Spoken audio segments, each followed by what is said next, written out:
하나님 말씀 함께 상고합니다. 사도행전 6장 1절로 4절까지 있는 말씀 우리 생각하면서 우리 모두가 너무 잘 아는 말씀인데 오늘 조금 더 한 단어마다 생각하면서 말씀을 봉독하도록 하겠습니다. 1절 시작. 그때 제자가 더 많아졌는데 헬라파 유대인들이 자기의 과부들이 매일의 구제에 빠짐으로 히브리파 사람을 원망하니 12사도가 모든 제자들을 불러 이르되 우리가 하나님의 말씀을 쳐셔놓고 공패를 일삼는 것이 마땅하지 아니하니 형제들아 너희 가운데서 성령과 지혜가 충만하여 칭찬받는 사람 7을 택하라. 우리가 이 일을 그들에게 맡기고 우리는 오로지 기도하는 일과 말씀 사역에 힘쓰리라. 아멘. 오늘 이 말씀을 가지고 하나님의 일꾼이란 이런 제목을 가지고 말씀 함께 상고하고자 합니다. 우리 먼저 찬양하십시다. 주님의 성령 지금 이곳에 오셔서 그래서 이 말씀이 하나님의 말씀으로 우리 마음속에 연합되게 하옵고 이 말씀 우리 삶 속에 어플리케이션 적용할 수 있게 하옵소서. 우리 간절히 사모하면서 찬양합니다.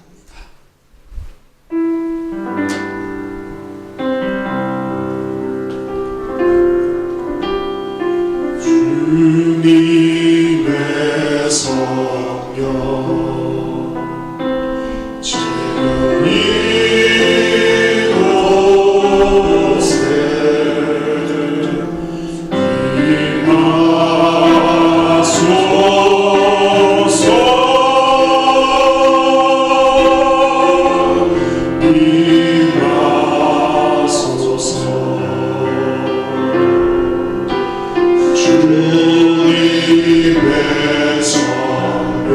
지금 내 마음에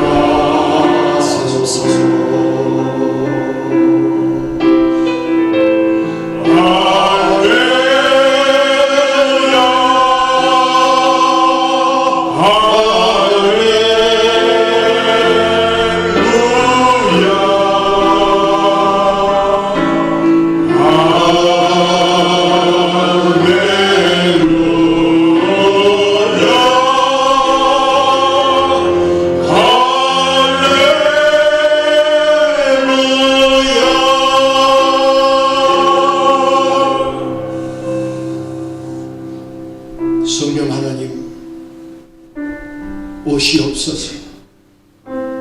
보혜사로 오셔서 우리를 도우시고 우리의 영안을 열어주시고 우리의 심령 골수를 열어주셔서 우리 저 심령 깊은 곳까지 성령으로 충만케 하옵소서. 인간적인 모든 잡념 막아주시옵고 사탄 마귀의 속삭임도 방해도 막아주시옵고 오직 아버지 하나님 허락하신 말씀이 우리 마음속에 우리의 신비에 새기게 하여 주시옵소서. 부정한 종은 십자가 뒤에 가려주시고 아버지 하나님의 말씀만 정확하게 선포할 수 있도록 성령님 부정한 종을 도와주시옵소서. 우리 주 예수 그리스도의 이름 받들어 간절한 마음으로 기도드리옵나이다. 아멘.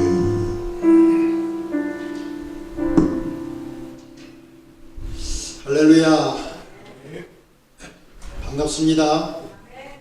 일주일만 되면 우리 성님들이 보고 싶어가지고 우리 김민아 집사님은 2주를 못 봤으니까 더블로 보고 싶어가지고 오늘 우리 교회 참 복된 날입니다.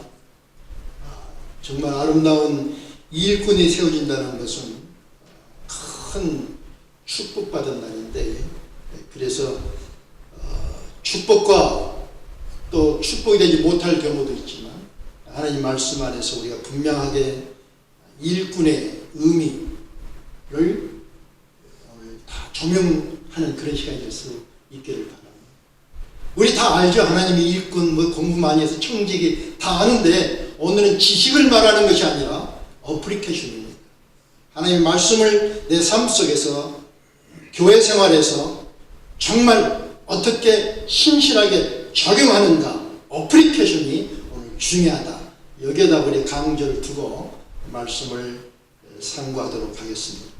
민족과 국가의 흥망성쇠는 세 가지 요소에 의해서 결정이 된다 하고 학자들은 말하고 있습니다. 첫째는 안보가 튼튼한가, 둘째는 경제가 튼튼한가, 세 번째는 인권이 존중받는가. 이 세 가지 요소에 의해서 국가가 흥할 수도 있고, 이 세 가지 요소가 잘못되면 불량한 국가가 될 수 있다. 이렇게 학자들이 말합니다. 그러나 성경에서는, 성경에 기록된 국가관은, 국가의 흥망성쇠는 이런 요소나 조건이 아닌 하나, 사람에게 두고 있다. 이렇게 표현을 해도 전혀 무리가 없다고 생각합니다. 한 국가의 흥망성쇠는 사람에게 달렸다. 어떤 사람이냐? 지도자에 달렸다. 어떤 왕이 그 나라의 왕권을 가졌느냐에 따라서 그 나라 흥망성쇠가 결정이 된다. 성경에서 가르치는 것입니다. 다시 말하면 우상 숭배를 하는 왕이, 우상 숭배하는 자가 왕이 되면 그 나라는 전쟁이 일어나고 기근이 들어서 배가 고프고 전염병이 창궐하고 백성들이 죽고 고통하고 온 나라가 신음하였다. 이것을 이스라엘 역사를 통해서 하나님이 알려주셨습니다. 원인은 어디 있느냐? 지도자가 병들어 있었다. 그래서 온 백성이 신음하더라. 반대로 하나님을 잘 믿는 왕이, 잘 믿는 자가 왕이 되면 모든 어려운 전쟁을 다 막아냈고, 농사가 풍년이 들고 전염병이 멈추고 건강한 나라로 발전되었다. 이것을 이스라엘의 역사를 통해서 알려주셨습니다. 동의하시면 아멘. 우리 하나씩 짚고 분명히 넘어갈 수 있기를 바랍니다. 그렇다면 교회 건강과 성장은 어디에 달렸느냐? 교회 성장하기라는 것이 있습니다. 많은 걸 말하지만은 교회 성장도 성경에서 말씀하는 원리에 의해서 결정된다. 저는 그렇게 분명히 믿습니다. 교회의 성장, 교회의 건강은 많은 요소, 프로그램이 아니라, 어떤 요소나 조건이 아니라 사람에게 달려있다. 그 사람은 어떤 사람이냐? 그 교회를 담당하는 지도자에 의해서 그 교회의 건강도, 그 교회의 성장도, 그 교회의 영성이 좌우된다. 이렇게 저는 믿습니다. 동의하시면? 분명히 동의하십니까? 오늘의 이 중요한 지도자, 평신도 지도자, 일꾼이 세워진다. 아니, 일꾼이 세워지는 것뿐만 아니라 우리 모두 다 일꾼입니다. 그래서 이 일꾼이라는, 나에게 주어진 이 사명, 일꾼이라는 의미를 오늘 우리 각자가 분명히 새겨볼 수 있기를 바랍니다.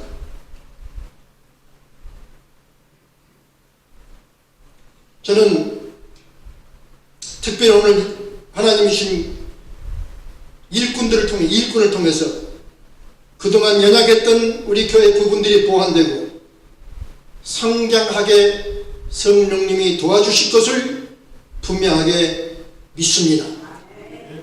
우리 하나 기억할 것이 있어요. 아무도 온전한 사람이 없습니다. 온전해서 하나님의 일꾼이 되는 것은 아닙니다. 제가 신학교를 졸업하고 고민을 했습니다. 학교 교수로 갈까? 교회로 갈까? 근데 교회는 가고 싶은데 내가 내 마음속에 나는 성직자의 자격이 없지. 많은 것이 부족하지. 나의 인격도 부족하고 지나간 삶의 행위도 그렇게 자랑할 만한 것이 없고 특별히 무슨 양심적으로 깨끗한 것 같지도 않고 무슨 행정적으로 능력이 출중한 것도 아니고 나는 자격이 없지. 그러면서 갈등을 하고 있었는데 새벽 기도를 끝나고 맥도날드에서 식사를 하는데 우리 젊은 유수 목사가 바로 앞에 있었어요. 그런데 유수 목사한테 물었어요. 목사님은 나이도 어린데 아직 세상도 모르는데 하나님의 종의 자격을 갖췄다고 생각하고 안수받았습니까? 그랬더니 이 젊은 목사 웃으면서 온전해가지고 목사 안수받은 사람이 어디 있습니까? 그리고 이 땅에 온전한 사람이 어디 있습니까? 그래요. 그러면서 하는 말이 하나님의 사람은 우리가 하나님의 종이라면 하나님 위해서 일한다면 하나님이 그 사람 바꾸세요. 때로는 금방 바꿀 수도 있고 때로는 오랫동안 바꿀 수 있지만 어쨌든 하나님의 일꾼은 하나님이 마음대로 가십니다. 그래서 그렇구나. 내가 부족하지만 내 마음속에 주님의 영광을 위해서 일하고 싶은 그 의지 하나만 있다면 하나님은 나를 부르시고 택하시고 나를 만들어 가신다. 뭐가 나면 두드러 파서라도 아니면 불에 집어넣어서라도 찬물에 그냥 담그서라도 하나님은 하나님의 원하는 하나님의 종으로 나를 만들어 가실 것이다. 그럼 나도 하나님의 손에 맡기고 하나님의 종으로 하나님의 일꾼으로 살겠습니다. 그렇게 결단을 하고 목회 안수를 받았습니다. 아무도 온전한 사람이 없지만 하나님의 일꾼은 일꾼의 역할과 책임이 어떤 것인가는 분명히 알고, 다시 말씀드립니다. 일꾼은 일꾼의 역할, 자기의 역할, 자기의 책임만큼은 분명히 알고 이 역할과 책임을 능력이 아니라 감당하겠다는 분명한 의지만 있으면 하나님은 그런 일꾼들을 아름답게 다드시면서 사용하실 줄 믿습니다. 이렇게 우리가 전제를 하고 일꾼에 대해서 함께 생각하기를 원합니다. 저는 일꾼의 역할을 오늘 간단하게 성소의 촛대와 같다 이렇게 표현해 보고 싶습니다. 보이시죠? 금촛대 보이시죠? 퀴즈. 교회 안에는 금촛대가 있습니까? 없습니까? 없습니까? 교회 안에 떡상이 있습니까? 없습니까? 교회 안에 향단이 있어야 합니까? 없어야 합니까? 하나님이 성막을 지어놓고 하나님 말씀하기를 지금 제 입장에 보면 오른쪽에 금촛대를 두라. 금촛대를 두라. 오른쪽에 금촛대를 두고 가운데는 뭐가 있어요? 가운데는 향단을 두라. 향단이 있어요. 향단은 중보기도 오는데 그 다음에 제 옆쪽에 왼쪽에는 떡상을 뒀어요. 그 떡상을 두라. 교회 3대 요소입니다. 교회는 반드시 금촛대가 있어야 되고 떡상이 있어야 되고 향단이 있어야 될 줄 믿습니다. 벽은 뭘로 되어 있죠? 벽은? 누가 아십니까? 벽은 무슨 색깔? 금으로, 금색깔로 도배가 도색이 됐습니다. 금은 뭐죠? 믿음을 말하고 있습니다. 자, 이렇게만 하고 이 성막에서 이제 앞으로 우리가 공부를 할 텐데 우선 오늘 생각하고 싶은 것은 일꾼의 역할은 성소의 촛대와 같다. 이것을 여러분과 함께 상고해 보고 싶습니다. 성소 안에는 창문이 없습니다. 다시 말하면 세상의 빛이 성소에는 들어올 수가 없습니다. 동의하시면 아멘. 교회는 하나님의 말씀 안에서 성령의 조명 안에서 운영되는 것이다. 이거 분명히 여러분이 확신을 가져야 됩니다. 세상의 방법, 세상의 프로그램 들어와서는 안 되는 것이 교회입니다. 동의하시면 아멘. 이것이 확실해져야 우리가 올바른 교회로 나아갈 수 있습니다. 성소가 어두운데 그렇다면 성소를 밝게 빛나게 하는 것이 뭐냐? 금촛대 불이 성소를 환하게 합니다. 금촛대 불이 붙여집니다. 성소의 벽은 황금, 믿음으로 도색이 되어 있습니다. 성도들의 믿음이에요. 그래서 이 금촛대는 금 한 덩어리를, 일꾼이에요. 금 한 덩어리를, 금을 맞춰 붙인 것이 아니라 금 한 덩어리를 하나님께서 불에 넣어서 달구고 찬물에 식히고 망치로 두들려서 저 모양을 만들어 내셨습니다. 왼쪽에는 가지가 3개가 있고 오른쪽에 가지가 3개가 있어서 이 3개 6개는 뭘 의미하냐면 사람을 의미하고 불완전을 의미합니다. 그런데 이 불완전한 사람이 무엇을 중심으로 모여졌냐면 가운데 있는 한 줄기 예수님을 통해서 모여졌더니 7개 온전한 숫자가 되었다 하는 것을 말씀하고 있습니다. 뿐만 아니라 이 촛대 위에는 잔이 다 있어서 저 안에는 기름이 가득이 담겨 있습니다. 그 기름을 성령이라 이렇게 우리가 말을 합니다.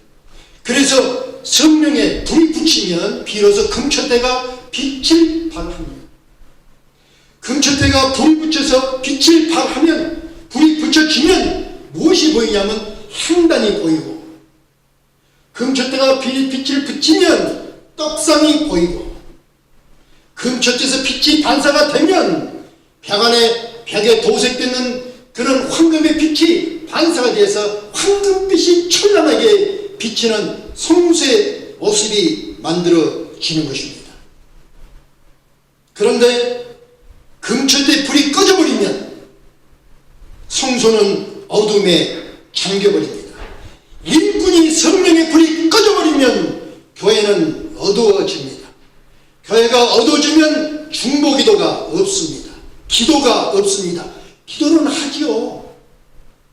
많은 사람이 나는 어제 내내 기도했어요. 그건 무슨 기도했는데요.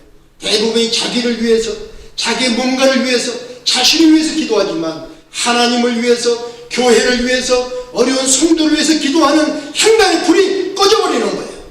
누가? 지도자가 불이 꺼져버리면.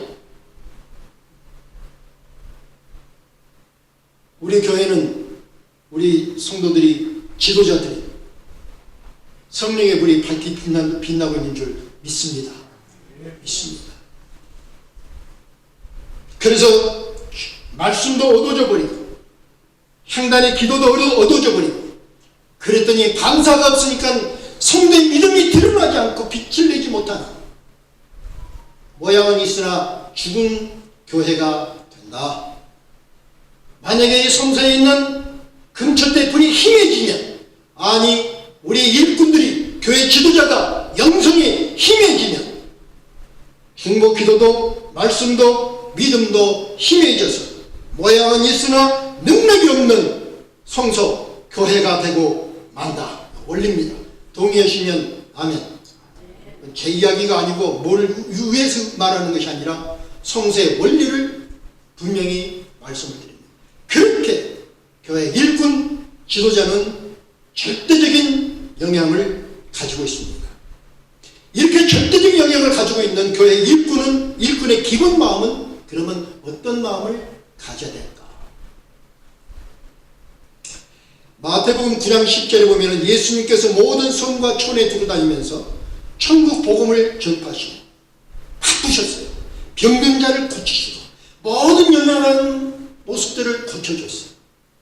그리고 그 무리들을 보시면서 예수님은 뭐라고 말씀했냐면 예수의 마음이 유리하고 목 잡는 양같이 치료받지 못하고 도움받지 못하고 방황하는 고단한 저 인생들을 보면서 예수님의 마음이 민망히 여기셨다. 그들 보면서 민망히 여기셨다. 다시 말하면 민망히 여기셨다는 말은 히브리어로 헤세드인데 헤세드는 측은히 여겼다. 측은히 여겼다. 측은히 여겼다는 건 뭡니까? 사랑과 연민으로 돌보고 싶은 그 마음이 예수님 마음속에 가득 찬 것을 말하고 있어요. 예수님이 사람들을 보셨다. 그 무리들은 성도를 말하고 있어요. 그 무리들의 어려운 모습을 보면서 마음이 측은히 여겼다. 사랑과 연민으로 돌봐주신 마음이 가득 찼다. 그리고 이 마음을 측은히 여긴 마음을 가진 예수님이 제자들에게 말씀하시기를 추수할 것은 많은데 해야 할 것은 많은데 저들을 도울 일은 많은데 일꾼이 없구나. 12 제자가 있고 수많은 사람이 수천 명이 있는데 하는데 예수님 말씀하기를 일꾼이 없다. 일꾼이 없구나. 탄식하셨어요.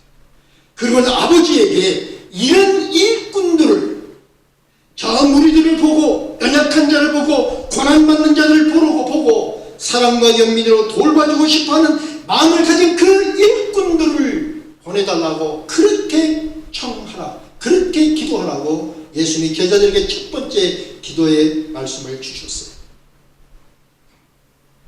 다시 말합니다.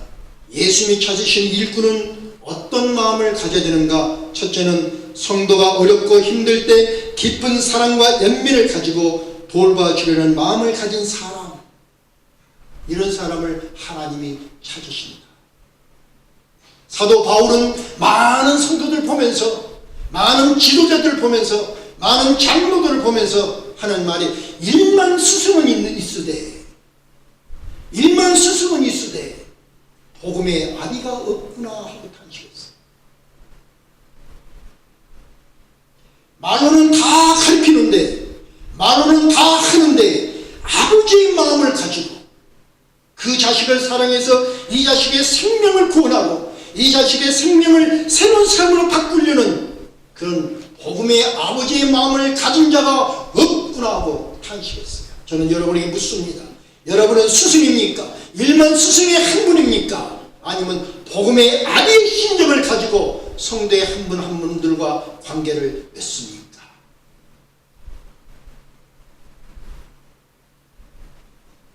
가끔 성도들의 어려움을 물어보는 교회 지도자도 있어요. 우리 교회 말고 옛날.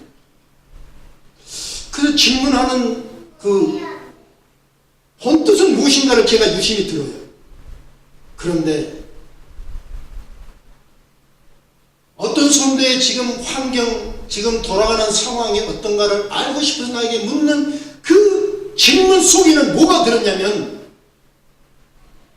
어렵고 힘든 걸 도우려는 치밀한 마음이 아니라 정보를 알고 싶어요. 정보를 많이 알아서 내가 이만큼 활동하고 있다는 것을 내세우고 싶어서 정보를 얻고 싶은 거예요. 정보를 얻고 싶은, 참으로 고약한 일꾼들도 많이 있더라고요. 하는 것을 오늘 현대교회에서 우리가 찾아볼 수 있습니다. 이렇게 예수님은 치근히 여기는 마음을 가진 것이 기본이라고 해요. 이 기본 위에 이제 교회가 세워지니까 우리가 아는 것처럼 초대교회에서 7집사 일꾼을 뽑았어요.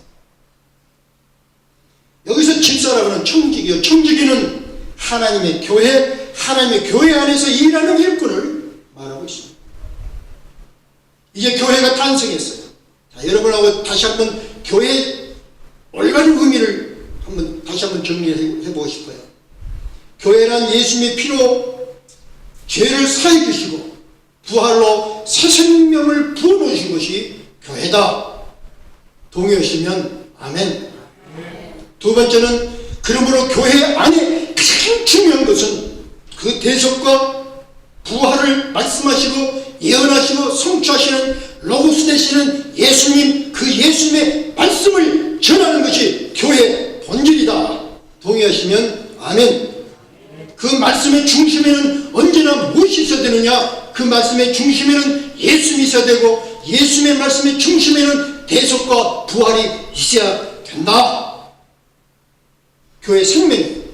그래서 강대상에서 설교하는 말씀의 생명은 하나님의 말씀이 되어야 되고, 예수님의 말씀이 되어야 되고, 예수님의 인격이 되어야 되고, 대속과 부활이 빠지면 안 되는 것입니다. 그리고 이 말씀의 씨가 뿌려지면 성령님이 이 뿌려진 씨에 생명을 부어넣으셔서 성장하고 열매를 맺게 하는 것, 이것이 교회인 줄 믿습니다. 여러분 이제 교회에 대해 정의를 하면 이렇게 정의하시면 됩니다. 그런데 초대교회 사도들은 이 귀한 말씀을 전하고 기도하는데 온 힘을 기울였습니다. 사도의 기도는 뭐냐? 목사의 기도는 뭐냐? 많은 것을 있지만 누구를 도와주십시오, 어떤 성도를 도와주십시오, 이런 기도도 필요하지만 가장 중요한 목사의 기도는 말씀이 준비되기 위해서 그 말씀이 하나님의 뜻에 맞는 말씀을 선정하기 위해서 기도하고, 말씀을 준비하면서 성령님이 간섭하기 위해서 기도하고, 말씀이 완성되면 이 말씀이 올바르게 선포되기 위해서 기도하고, 선포된 말씀에 생명의 씨가 맺히고 그 누군가가 변화되어지고 그 누군가가 고난의 틀에서 벗어나기를 소망하는 기도, 이 기도가 목사가 드리는 기도의 첫 번째인 줄 믿습니다. 그래서 사도들은 어떤 기도를 했느냐? 이 말씀을 준비하고 이 말씀에 생명의 씨가 열매가 맺히고 성장할 수 있도록 위해서 기도하는데 전심전력을 다 했다고 했어요. 그렇게 하자 교회가 부흥됐습니다. 올바른 교회니까, 교회가 건강하고 올바르면 반드시 성장하고 부흥하는 것입니다. 교회가 성장하지 못하고 부흥하지 못하면 어딘가가 병들어 있기 때문에 그런 것입니다. 바르게 말씀이 전파되니까 교회가 성장했어요. 많은 사람들이 모였어요. 사람이 모이면 문제가 생기는 것입니다. 많은 사람들이 모이니까 많은 문제가 발생이 되니까 사도들이 여러 가지 이런 많은 문제점을 풀며 도와주다 보니까 사도들이 해야 할 지금 가장 중요한 말씀을 준비하고 그 말씀을 놓고 기도하는데 전념하기 어렵더라. 전념하기 어렵더라. 저는 목사가 짭을 잡고 이러는 거 반대입니다. 제가 해봤거든요. 말씀을 그때 100% 전념할 수가 없더라. 인간의 한계더라. 그걸 100% 전념하지 못하면 그건 꽝이에요. 가짜입니다. 마귀는 가만히 두지 않습니다. 그런 목사 유혹합니다. 그런 나태하게 만듭니다. 우리 시 목사님, I'm sorry. temporary fine. 바울도 장막 쳤어. 그것도 다 경험이 돼요. 내가 해보니까 어떻더라. 해보지 않으면 알 수가 없는 것입니다. 좀 경험되시기 바랍니다. 원리는 하나님의 종은 말씀에 생명을 걸고 자기의 에너지의 모든 것을 말씀과 기도에 쏟아 부어야 된다. 왜? 그래서 자기가 유명해지는 것이 아니라 그래야 그 말씀에 생명이 불어나고 그 말씀의 생명으로 성도들의 생명이 살아난다. 믿으시면 아멘. 이것이 원리입니다. 왜 이걸 다짐하냐면 이렇게 해야 되는데 많은 문제가 발생해서 그 문제를 풀다 보니까는 말씀에 전념할 수 없었더라. 이 말씀에 전념할 수 없었기 때문에 이 문제를 해결하기 위해서 일곱 집사를 세우게 되었다. 그렇다면 집사의 일은 뭐냐? 집사의 일은 성도들이 어려운 문제를 돌봐주고 어떻게 하나님의 방식으로, 또 중요한 것입니다. 집사들은 교회의 평신도 지도자들은 성도의 고통과 아픔을 풀어주는 거예요. 도와주는 거예요. 그런데 어떤 방식으로? 하나님의 방식이에요. 세상의 방식, 세상의 지혜가 아니라 하나님의 방식으로 그들을 해결하고, 그래서 사도들이 말씀과 기도에 전념할 수 있게 하는 것, 이것이 집사가 일하는 일의 목표가 된다. 이해되시면, 동의하시면 아멘. 이걸 우리가 분명히 하는 거예요. 그런데 이 원리를 잘 이해하지 못하면 목사가 만능 해결사로 목사를 사용합니다. 목사님 이거 도와주세요, 저거 도와주세요, 이거 도와주세요, 저거 도와주세요, 이거 해주세요, 저거 해주세요. 집사님 보고 이거 해주세요. 아니 목사님이 해주세요. 그러면 목사가 해야 할 일이 무엇인지, 집사가 해야 할 일이 무엇인지를 헷갈려 있는 오늘 이 시대의 교회 모습을 우리가 보는 거예요. 그래서 하나님의 방식으로 성도들을 돌보기 위해서 초대교회에서는 집사의 자격 조건을 3가지를 만들었는데, 첫째는 성령에 충만하고, 두 번째는 지혜에 충만하고, 세 번째는 칭찬받는 사람이 되어야 한다. 우리 다 아는 겁니다. 그런데 왜 성령 충만해야 되는가? 다시 말하면 지도자가 영적 분별력이 있어서 성도들을 영적으로 보살펴야 합니다. 여기는 교회입니다. 세상이 아닙니다. 교회는 가장 중요한 것이 영적으로 성도를 양육하고 보호하는 거예요. 그런데 자신이 성령에 충만하지 못하면, 영성이 없으면 성도들을 어디로 끌고 가요? 세상으로 끌고 가요. 그렇기 때문에 성령 충만해야 된다. 두 번째는 지혜가 충만해야 된다. 왜? 말씀에 충만해야 하나님의 뜻에 따라 교회 일을 할 수 있기 때문에 그렇습니다. 나의 의지나 나의 생각이나 그 누구가 이렇게 했기 때문에가 아니라 말씀에 의해서, 말씀으로 교회를 치리하고 말씀으로 교회를 인도해 나가기 위해서 어떻게 되느냐? 말씀에 정통하지 못하면 안 된다. 동의하시면 아멘. 세 번째는 칭찬받는 사람의 새 생활에서 본이 되어야 된다. 내가 지도자가 본이 되어야, 지도자는 뭐 하는 사람? 권면하는 사람. 잘못된 것을, 성도들의 잘못된 것을 권면해서 바꿔줄 수 있어야 돼요. 근데 내 생활이 모범이 되지 못하는데 내가 누구를 권면할 수 있느냐? 권면할 수 없는 거예요. 그래서 사도 바울은 너희는 나를 본받으라 그랬어요. 나를 본받으라. 오늘 우리 교회 지도자들은, 아니 우리 모두가 일꾼들은 너희는 나를 본받으라 말할 수 있는 여러분과 저가 될 수 있기를 바랍니다. 온전한 사람이 없지요. 그러나 본이 되기 위해서 최고의 노력을 하는 거예요. 본이 되기 위해서 말도 조심하고, 더 성경을 깊이 보고, 더 신중하고, 더 많이 기도하고, 더 실수를 줄여서 본이 되어야 된다. 우리는 전도자요. 우리가 복음을 전하는 전도자라면 우리 생활이 전도요. 내 자신이 전도의 기구입니다. 그래서 우리는 본이 될 수 있도록 내 자신을 길쳐가고 다듬어 가야 될 줄 믿습니다. 이래서 성령 충만과 지혜 충만과 칭찬받는 사람이 돼서 교회에 올바른 역할을 해야 된다. 왜? 나로 인해 수많은 사람이 생명의 길로 갈 수도 있고, 나로 인해서 수많은 사람이 생명의 길에서 이탈해서 세상 나락으로 떨어질 수 있다.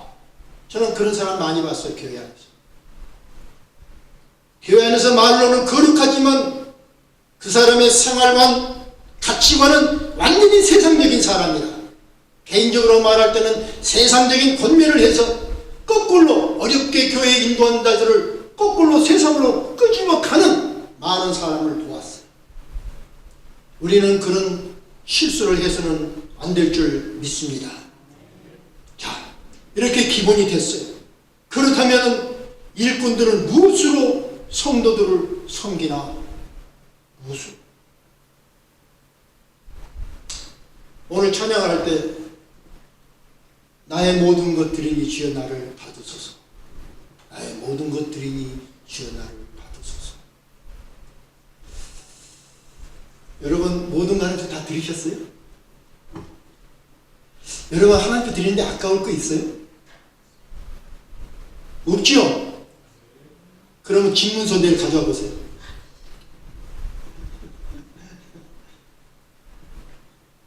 아까울 거 없으면 다음 주부터 10의 9절을 한번 해보시기 바랍니다. 아멘 없어요? 저는 하나님 앞에 나 모든 거 다 드렸어요. 다 드리면 손해볼 줄 알았더니 하나님은 9배, 10배로 축복하시더라고요. 동의하시면 아멘? 뭐 9배, 10배 축복을 받기 위해서 하자는 것이 아니고 하나님과의 관계는 이런 것이다. 중요한 것은 나의 모든 것을 하나님 앞에 드리리라. 이것이 우리에게 중요한 것입니다. 그것이 일꾼의 자세입니다. 무엇을 하나님 앞에 드릴까? 두 가지입니다. 첫째는 자기에게 하나님이 주신 것을 가지고 다 하나님이 주신 걸 가지고 다 하나님의 영광을 위해서 쓰는 것입니다. 두 번째는 충성입니다. 오늘 두 가지만 생각해 보기를 원합니다.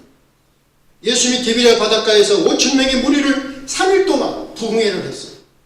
5,000명이 3일 동안 산에서 예수님의 말씀을 듣고 3일 집회가 끝나니까 5,000명이 배고파 있는 것을 예수님이 보았어요. 그러고는 말씀하기를 그 무리들을 보시면 내가 이들을 굶겨서 보낼 수가 없구나. 예수님의 사랑의 마음. 이 무리들을 다시 말하면 성도들과 똑같습니다. 성도들이 배고파 있어요. 아니 영적으로도 배고프고 육적으로도 배고프고 뭔가 고통과 고난과 아픔을 가지고 있어요. 그들을 그냥 보낼 수가 없어요. 가슴이 아파서, 마음이 아파서 보낼 수가 없어요. 저는 우리 성도님들 한 분 한 분 아픔이 있을 때마다 저도 마음이 아파요. 많이 아파요. 표현은 못지만 아파요. 그래서 기도하는 거예요. 내가 능력이 없으나 기도하는 거예요. 어떤 교회가 담임 목사님이 유가되어서 교회가 파토가 나게 생겼어요. 그러니까 장로님이 같은 교단에는 옆에 있는 교회 목사님 오셔서 설교해달라고 부탁을 해서 설교를 하게 되었어요. 우연하게 식당을 갔는데 그 목사님하고 그 교회들이 뒤에 앉았고 저는 맞은편에 앉았는데 말소리가 들려요. 한 그쪽 교회 장로님이 하신 말씀이 목사님 그 교회 가서 설교를 계속 하니까 이제 그 교인들하고 많이 친해졌겠네요. 많이 친해졌죠. 그 교회 만약에 잘못되면 그 교인들은 이제 우리 교회로 오겠네요. 많이 잘못되면 우리 교회로 오겠죠. 그래서 제 안에서 분노가 일어났어요. 성도의 고통과 교회의 아픔을 자기의 이익으로 환산하는 못된 사람들이 교회 안에 많이 있더라.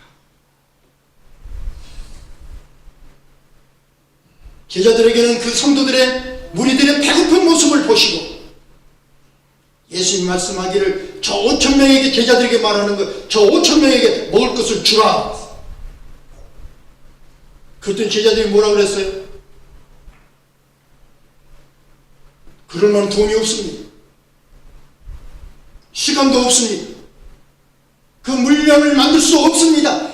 예수님이 하라 했는데 하는 말이 할 수 없습니다. 그랬더니 예수님이 마가복음 6장 37절 네가 가진 것으로 주라 그랬어요. 5,000명을 먹이는데 네가 가진 것으로 주라 그랬어요. 이 제자가 가진 것이 없었어요. 안대로 가진 거 하나도 없었어요. 그런데 얻었어요. 어린아이가 물고기 2마리하고 떡 5덩어리를 줬어요. 얻었어요. 그 얻은 것, 자기가 가지고 있는 것, 그것을 예수님 앞에 드렸어요. 믿음을 가지고 드렸어요. 이게 너무나 초라한 것, 5,000명을 먹일 수 없는 것이나 내가 가지고 있는 것, 그것을 주님 앞에 드렸더니 주님이 그 제자가 드린 것을 가지고 축복하셔서 5,000명을 먹이고도 남았다고 성경에서는 분명하게 말씀하고 있습니다. 원리 여러분 기억하시기 바랍니다. 내가 가진 모든 것은 다 예수님이 주신 거예요. 하나님이 주신 거예요. 내가 아껴서 내 것으로 꼽칠 것이 하나도 없는 거예요. 나에게 주신 것은 그 주신 걸 가지고 고난받고 배고픈 자들에게 다 나누고 쓰라고 주신 건 줄 믿습니다. 나의 좋은 달란트도, 나에게 하나님이 주신 특별한 그 달란트도 누구에게 나를 자랑하는 것이 아니라 하나님의 영광을 위해서 쓰라고 하나님이 나에게 달란트로 주신 거 분명하게 믿습니다. 그래서 이건 조건이 없어요. 헌신과 희생은 조건이 없어요. 내가 가진 거 그냥 다 주는 거예요. 두 번째는 일하는 방법이 충성입니다. 충성이라는 뜻은 몸과 마음을 다하여 헌신한다는 뜻을 가지고 있습니다. 예수는 능력을 보는 것이 아니라 충성을 본다고 했어요.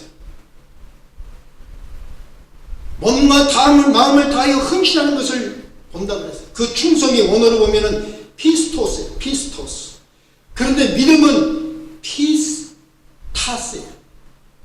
거의 비슷해요. 원어는 같은 원어에서 나왔어요. 믿음과 충성은 같은 원어의 어근을 가지고 있다. 믿음은 뭡니까? 하나님 말씀하신 약속과 예언과 교훈의 모든 말씀을 신뢰한다는 거예요. 그래서 엄밀하게 충성은 하나님의 말씀을 믿고 신뢰하고 나의 몸과 마음을 다하여 헌신하는 것을 충성이라 말하고 있습니다. 내가 하나님 앞에 드리는 일꾼의 원리는 뭐냐? 나의 지식과 능력을, 내 생각을 가지고 판단하고 하는 것이 아니라 하나님의 예언하신 말씀과 하나님의 언약을 내가 믿고 내 마음과 몸과 나에게 주신 모든 걸 다하여 하나님의 영광을 위해서 다 쏟아붓는 것, 이것이 일꾼의 헌신의 방법인 줄 믿습니다. 그래서 물질도 나의 시간도 나의 재능도 다 드리는 거예요. 지난번에 애틀란타에 왔던 우리 집사님이 교회가 1시간 40분 하고 내가 오는데 2시간 해서 목사님 여기는 아닌데요. 뭐가 아니에요? 길이 험한데요. 겨울에는 어떻게 오시려고 그래요? 이건 아닌데요. 그래서 집사님, 말씀 전하는 데는 생명을 거는 것입니다. 하나님 일하는 것은 생명을 걸지 않으면 하나님을 할 수 없습니다. 집사님도 남은 생에는 하나님의 생명을 거십시오. 그랬더니 아멘 그랬어요. 할렐루야. 여러분의 남은 삶도 하나님의 생명을 거는 여러분 참 일꾼이 되시기를 축원합니다. 시간이 없어서 뭐가 없어서 그런 데 속으로 웃기고 있네. 그런 거 I'm sorry. 웃기고 있네. 웃기고 있네. 웃기는 거예요. 건강이 다 하지 못해서 더 많이 하나님 앞에 드리지 못한 안타까움을 여러분 경험하지 못해서 하나님은 이러한 믿음으로 하나님 앞에 헌신하는 것을 축복하시니까 기적이 일어났습니다. 자기가 가진 것을 가지고 충성으로 일을 했더니 땀을 흘렸더니 거기에 하나님이 축복하시니까 그 결과가, 헌신의 결과가 많은 사람의 배고픔과 고통과 아픔이 해소되었더라. 할렐루야. 두 번째는 예수의 영광이 드러났더라. 무엇을 통해서? 나의 헌신을 통해서 내가 드린 모든 걸 드렸더니 나의 믿음까지 충성했더니 어떤 결과가 있느냐면 예수의 영광이 드러나고 고난받는 자의 고난이 풀어졌더라. 그리고는 헌신한 일꾼은 예수를 더욱더 깊이 경험하게 되었더라. 할렐루야. 예수를 깊이 알게 되는 거예요. 헌신의 정도에 따라서 예수를 깊이 아는 것이에요. 헌신하지 못하면 예수를 알 수가 없습니다. 교회 생활 50년, 40년, 조직 생활에 충성한 거 다 웃기는 거예요. 제 말이 좀 과합니까? 웃기는 거예요. 왜? 정교지자니까. 정교지자는 그냥 호랑이 그림이에요. 아무 역할도 못해. 우리들은 한 번밖에 없는 생에 실수해서는 안 될 줄 믿습니다.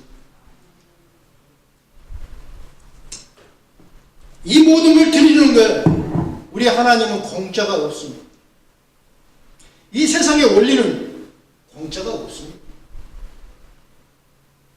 비싼 만큼 품질이 좋더라고요. 그렇습니까? 싼 게 비지떡이라는 말이 참 맞는 것 같아요. 싸구려 찾는 사람은 언제나 품질이 나쁜 거 그냥 꿰차고. 하나님은 공짜가 아니라 일꾼들에게는 반드시 상을 주신다고 약속을 해 주셨습니다. 믿으십니까?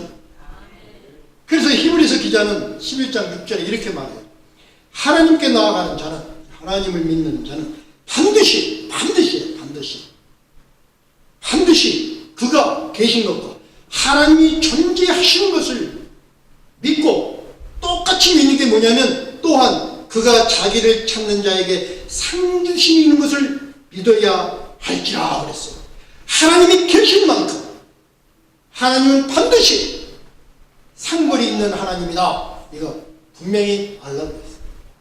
상벌이 있는 하나님이다. 상벌이 있기 때문에 지옥과 천국이 있는 것이고 상벌이 있기 때문에 어둠과 밝음이 있는 것이고 하나님은 반드시 상벌이 있다.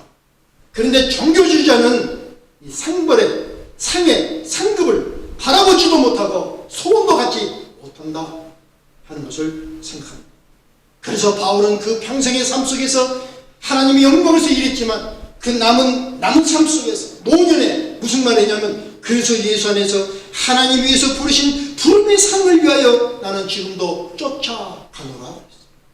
무엇을? 과거를 들여다보는 것이 아니라 내가 옛날에 얼마만큼 헌신했다 그걸 말하는 것이 아니라 이제는 내가 받을 그 상을 위해서 그 상을 받기 위해서 내가 쫓아간다 그랬어요. 영어로 보면 이렇게 말해요. I press on towards the goal. 삶의 골이 있어요. 골. 신앙의 골. 목표가 뭐냐? I press. 프레시. 압력을 가한다는 거예요. 자기가 집중한다는 거예요. 자기 사역에 헌신에 집중해서 뛰어가는데 그 골을 목표를 향해서 뛰어가는데 그 골이 뭐냐? The win the prize. 이기는 자에게 주는 상급이에요. 이기는 자에게 주는 그 상급, 그것이 자기 신앙사람의 골로 정하고 이 골을 향해서 나는 지금도 프레스, 나를 압력하며 집중하며 뛰어가노라. 이렇게 어떤 사기입니까? 계시록 14장 13절에 보니까는 내가 들으니 하늘에서 음성이 나서 가로되 기록하라. 하나님 기록하라. 기록에 남겨라. 무엇을 기록에 남기냐면 수고를 그치고 쉬어 행한 대로 갚으리라. 기록에 남기라. 너희들이 이제는 수고를 그치고 쉴 때 그때 내가 너희가 행한 대로 다 갚아주겠다. 그리고 21장 5절에 다시 말씀하기를 내 말은 신실하고 참되니 이것을 기록하라. 영원히 기록해서 모든 이에게 알려라. 이렇게 말씀하고 있습니다. 여러분, 우리 정리해 보십시다. 우리는 하나님의 사람들입니다. 세상 사람들이 아니고 하나님의 사람들. 하나님의 사람들이기 때문에 하나님을 위해서 존재하는 자들입니다. 하나님을 위해서 존재한다는 것은 하나님의 영광을 위해서 일하는 일꾼으로 사는 것입니다. 그리고 우리에게 각자에게 맡겨준 일을 다 마친 후에는 내가 일한 것을 놓고 하나님과 셈을하고 수고한 대로 상급을 받을 것입니다. 분명히 믿으시죠? 그렇다면 예수님 맡겨주신 일에 충성해서 반드시 잘했다고 칭찬받고 금면류관을 상급으로 받는 인생의 승리자들이 되시기를 우리 주 예수 그리스도 이름으로 축원합니다. 축원합니다. 우리 한번 일어서서 찬양하십시다.